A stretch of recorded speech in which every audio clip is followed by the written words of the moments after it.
Hi guys, welcome back to our channel. Pag-uusapan naman natin muli si Christy Ferman. Napag-usapan nga natin si Christy tungkol sa kanyang paninindigan na break na ang Katniel at dahil sa pagkumpara niya sa katawan ni Catherine Bernardo at Andrea Brillantes. Ngayon naman ay galit na galit muli si Christy Ferman dahil sa kasagsagan ng Katniel breakup ay nakikisawsaw ang tatay ni Liza Soberano para mabigyan ng atensyon. Pinagmumura kasi ng tatay ni Liza Soberano na si John Soberano si OG Diaz at Christy Ferman.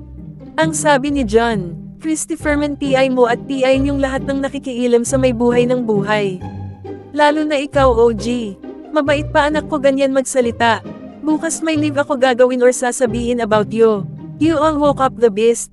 OG di bumalik ka na lang ng pagtinda ng turon para yung bunganga mo hindi putak ng putak about other people's business. Ang isiga mo na lang is turun lumpia. Di ba John Karen nag-umpisa? Noong December 2 ito na post ngunit dinelet din agad ni John.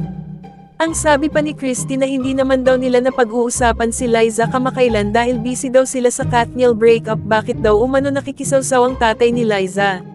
Naisip daw tuloy nila na naghahanap ng atensyon itong tatay ni Liza Soberano at gusto maisingit ang anak sa topic.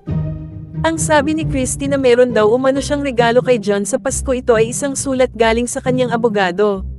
Di pa natin alam kung anong kaso ang isasampa ni Christy ngunit sabi niya na ito daw ang kanyang Christmas gift.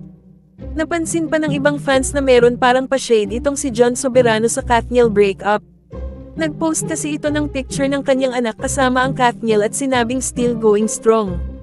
Ang haka-haka ng iba ay pa-shade ito na mas matatag ang Lizken at going strong sila kaysa sa Katniel. So ano say ninyo dito guys? Comment your thoughts below and don't forget to subscribe to our channel.